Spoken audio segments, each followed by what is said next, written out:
MMA fighters have often used social media platforms to either set up their next fight with their opponents or let their feelings and opinions be known towards a certain individual. Social media has truly changed the game when it comes to trash talking, where a message can be sent in an instant for the world to see. This has sometimes caused a lot of drama and chaos, and it has also had fighters gain a lot of heat from their peers, where their posts just went a bit too far. So for this video, I will be talking about the 10 most offensive social posts that got UFC fighters a lot of heat. Number 10. At UFC 202, Mike Perry was set to make his UFC debut against Hyun Gyu Lim in a 3-round welterweight bout. Before the fight, his training partner Alex Nicholson would post this offensive statement on his Facebook saying, "We out here man, love my life, headed to Vegas to watch Platinum Mike Perry shock the world and rip the limbs of Dung Him Kong Jong Fu." When both Mike Perry and Hyun Gyu Lim entered the octagon, Alex Nicholson would say something which would cross the line. "That's your post-dinner dinner. It's got nothing for you, Mike. Can't even open his motherfucking eyes, boy." The UFC would release a statement regarding Alex Nicholson's comments saying, UFC competitor Alex Nicholson made a derogatory comment towards another UFC athlete while cornering his teammate, Mike Perry, at UFC 202. UFC has addressed the matter with Nicholson as well as Perry to express the organization's disappointment with Nicholson's insensitive remark. As such, the organization informed Nicholson that any future instances of this nature could result in a suspension from competition or termination of his contract. UFC requires all athletes to act in an ethical, responsible and respectful manner. As mandated by the UFC fighter conduct policy, UFC holds its athletes to the highest standard and will continue to take appropriate action if and when it is warranted. Alex Nicholson would post this on his Twitter saying, "I respect every man who steps in the cage and my comments were incentive towards Lim. I was hyped for my brother, but it's all love, no hate." Number 9. When Henry Cejudo chose Jose Aldo as his next opponent for his first title defense at bantamweight, many of the UFC bantamweights didn't like the booking, as Jose Aldo was coming off a split decision loss to Marlon Moraes at UFC 245. Henry Cejudo issued a response to the bantamweights who had a problem with the booking. On his Twitter he posted this. He went on to say Triple C doesn't even pay attention to Aljamain and Sterling Silva. Secondly, Triple C wants to fight you, Piotr, but your English needs to get better, you ugly communist potato. And last but not least, my tune-up fight, the Cabbage Patch Head Jose Waldo at Dana White. Even though Henry Cejudo has referred to himself as the king of cringe, this Twitter post may have crossed the line. Aunt Jemima is a brand of breakfast cooking ingredients where many have considered it to be a racist stereotype due to the history of the character. ESPN anchor Karen Bryant took offense to the tweet and posted this response to Henry Cejudo. She went on to say, "Champ, I respect your talent and have thick skin, but if you were wondering if calling at Funkmaster MMA Al Jemima was racist, the answer is yes. Yes it is. Please stop." She responded to fans who replied claiming that Henry Cejudo's response wasn't racist. She would go on to say, "I am rarely offended to be honest, and maybe he didn't mean it, but that doesn't mean it's a great idea for him to keep using it. I pointed it out in the hopes that he'd stop. I like Henry. I don't have a problem with him. Just thought he could learn something here." Aljamain Sterling would post a video of Henry Cejudo losing to Demetrius Johnson on his Twitter, and he would go on to say, "It was at this very moment Mighty Mass made at Henry Cejudo say, 'Okay, I give up. Let me turtle. I always liked soft shell tacos. You better hide that burrito belly because I'm starving. Hashtag folded and quit.'" Henry would respond back saying, "At Karen Bryant, he's being a meanie to soft shell tacos." Both Henry Cejudo and Karen Bryant would end their feud, and Henry Cejudo posted this on his Twitter saying, "Okay, at Karen Bryant, it's over now. I'll call him something different. The end." Karen Bryant would respond back saying, "Thank you Triple C, much appreciated." Henry Cejudo would end it off with, "So at Karen Bryant and I decided to be friends after all. I just need to come up with a better nickname for Aljo Mexicana. At Funkmaster MMA. Hashtag all lives matter." Number 8. At UFC 248, we witnessed arguably the best women's fight in UFC history. Both Zhang Weili and Jedrzejczyk battled it out for the strawweight title, where the fight had many moments which had fans out of their seats. It was an action-packed fight from start to finish, and both ladies put on a fantastic show. However, one fighter in particular wasn't impressed and sent out a tweet which most people would find offensive. Islam Makhachev posted this on his Twitter saying, "This is not a woman's sport." He would later delete the tweet, but MMA fans were able to screen capture it, and it got the attention of Conor McGregor, who didn't like his thinking at all. On his Twitter he would go on to say, "An absolute cretin, a convicted steroid cheat that would do anything to avoid impact and stall a fight," and then talks down on one of the greatest exchanges of combat ever produced by our female combatants. "These little gremlins, it's back on. Filthy rats, shame on the game."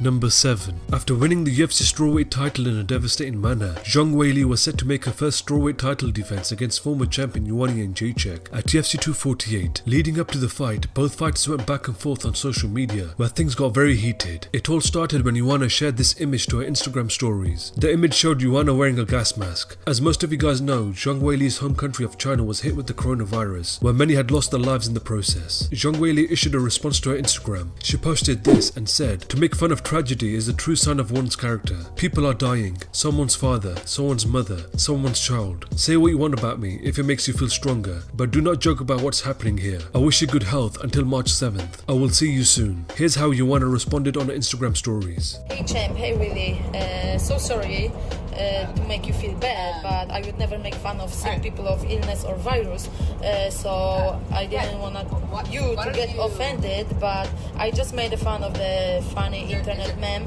so sorry, but still I will see you March 7th, and don't get too emotional, okay? Number 6. At UFC 246, Conor McGregor was set to make his return to the octagon and was scheduled to face Donald Cerrone in a 5-round welterweight bout. A tweet was issued from Kamaru Usman's Twitter account saying, "Let's be real, my man. At the Notorious MMA is a Irish punk who won't be winning today. Hashtag let's go cowboy." Another tweet followed up saying, "I'll be raw dogging the out of At the Notorious MMA's wife on gang." And a final tweet was sent saying, "Conor McGregor is an Irish your wife while slapping the out of you, punk, at the Notorious MMA." It was later found that Kamaru Usman's Twitter account got hacked and it wasn't him who was sending out the tweets. Here's how Dana White reacted to the tweets at the UFC 246 post-fight press conference. She brought it to me and told me, what do you think the first thing I did was when I read that? And she told me his thing got hacked. The first thing I'd think about this. Think about, did you see the tweets that were going out? Yeah. Right? What do you think the first thing I did was? I called Conor. I said, he got hacked. So don't say anything, don't do anything. So the first thing I did was tell Conor that. And he didn't believe it. He doesn't believe he got hacked. But we had no problem, so. Once Kamaru Usman got full control of his account again, he posted this on his Twitter saying, "It's really sad and scary that we live in a world where someone can wake up only with the intention to cause harm to someone else. Whomever it was that did what you did Saturday night, just know that karma catches us all." Number 5. During a Twitter Q&A in 2013, Conor McGregor was asked by a fan at the Notorious MMA, "One night before the world ends, Ronda or Misha?" Conor McGregor responded back saying, "One riding one licking my toes." Conor McGregor would delete the tweet and issued an apology on his Facebook saying, "I would like to personally apologize to both Ronda Rousey and Misha Tate. This morning I quoted a song on Twitter in an attempt to make a joke, which I now see was totally unacceptable and offensive. I have infinite respect for Misha and Ronda as individuals and as athletes. I have always been a big fan of women's MMA and the incredible talented athletes that compete in the sport. I regret making this offensive comment and I sincerely apologize to anyone whom I've offended, but especially Ronda and Misha." Misha Tate would react to Conor McGregor's apology and posted this on a Twitter saying, "At the Notorious MMA, it's all good. I appreciate the apology, but I knew you were just joking." Number 4. At UFC 159, Pat Healy defeated Jim Miller in a crazy back and forth fight, winning the fight by a rear naked choke in the 3rd round. He would take both the submission and the knockout of the night bonuses for his amazing victory. Later, Pat Healy would test positive for marijuana and the submission of the night bonus money would be taken away from him and would be given to Brian Caraway for his guillotine choke win over Johnny Bedford on the same card. Nate Diaz would react to this news saying, "I feel bad for Pat Healy that they took an innocent man's money, and I think the guy who took the money is the biggest in the world." He followed up with, "Sorry ass little." The UFC officials would release a statement saying, "We are very disappointed by Nate Diaz's comments, which are no way reflective of our organization. Nate is currently suspended, pending internal investigation, and we will provide further comment once the matter has been decided." The UFC would release a final statement saying, "UFC lightweight Nate Diaz has received an immediate 90-day suspension and $20,000 fine for violating the UFC's fighter code of conduct. The language used in his tweet was regrettable, offensive, and inconsistent with the values and culture of the organization, and is not tolerated." Number 3. At UFC on Fox 28, Mike Perry was set to face Max Griffin in a 3-round welterweight bout in his home city of Orlando, Florida. Mike Perry was coming off a decision loss to Santiago Ponzinibbio and was looking to bounce back with the victory in his home city. In the fight, Mike Perry didn't look like himself, where his confidence just wasn't there. After a very frustrating 3 rounds, the unanimous decision was given to Max Griffin, who got his hand raised. Colby Covington would send a very disrespectful tweet to Mike Perry after the fight, which clearly crossed the line. Colby tweeted, "Hey at Platinum Perry, maybe having a ratchet horse-faced girlfriend as your head trainer isn't the smartest idea on planet Earth. But hey, when you're the product of cousin in Ocala, Florida, how strong can your decision-making skills be?" Hashtag UFC Orlando. A lot of UFC fighters reacted negatively to the tweet. Cub Swanson tweeted, "Not a fan of this or you Colby. Please learn a little class, man." Anthony Smith tweeted, "I'm all for trash talk and gaining attention. This crosses the line in my opinion." Kevin Lee tweeted, "Get the out of here Colby Covington. That's some That man went out there and fought his ass off. At Platinum Perry, when you're near Vegas, hit me up." And Kamaru Usman reacted saying, "You are the definition of a Twitter thug, Colby Covington. I can't wait to leave you staring up those UFC lights when I knock you the out. Keep hiding, your time is coming."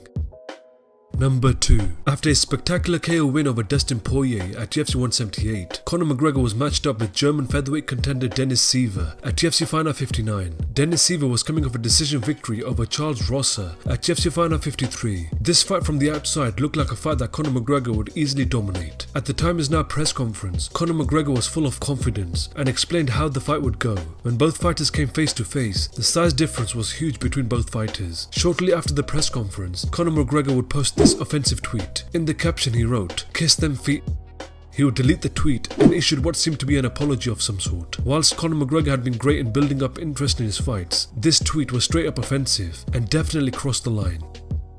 Number 1. At UFC 229, Khabib Nurmagomedov was scheduled to make his first title defense against former champion Conor McGregor in the main event. Both fighters developed an intense rivalry and things became very personal very quickly. Conor McGregor would take his trash talk to the next level, where he would insult Khabib's father and called his manager Ali Abdelaziz a terrorist. When both fighters met at UFC 229, Khabib would dominate Conor McGregor with his wrestling and would secure a neck crank in the 4th round, forcing the tap. After the fight, Khabib would jump into the crowd and attack Dylan Dennis, whereas inside the octagon, Conor McGregor would get attacked by Khabib's team, where it was just chaos everywhere. The build-up to the fight was very intense, and their rivalry itself is alive today, where both fighters absolutely despise each other. Since that loss, Conor McGregor has demanded a rematch, but Khabib has stated many times that he does not deserve a rematch. Conor McGregor would try a new tactic, trying to get Khabib to fight him again, which crossed the line. Conor McGregor would post this on his Twitter saying, "Your wife is a towel, mate." The picture showed wedding photos of Khabib and his wife wearing a veil. Khabib would respond back saying, You are a hypocrite who is not responsible for your actions. Justice will find you. We will see at the Notorious MMA." This tweet was in reference to certain allegations that Conor McGregor had at that time. Conor McGregor would respond back saying, "Plot twist, it's a goat under that towel." He followed up with, "Don't be scared of the rematch, you little scurrying rat. You will do what you are told like you always do." Khabib would respond back saying, "At the Notorious MMA, if you think insulting an entire religion you be safe, you are mistaken." Conor McGregor would end it off by saying, "I want to move forward with my fans of all faiths and all backgrounds. All faiths challenge us to be our best selves. It is one world and one for all. Now see you in the octagon." Thank you so much for watching. If you liked this video, please make sure you hit that like button and hit the subscribe button and the bell to be notified when we post videos. So that was my video of the 10 most offensive social posts that got UFC fighters a lot of heat. Let me know your thoughts and comments in the section below. Also check out a similar video I did a while back where I talked about the 10 times trash talking went too far in the UFC, and my other list video where I talked about Khabib's opponents before and after, 5 times Khabib mauled his opponents. I appreciate all the support you show this channel, and I'll catch you guys next time.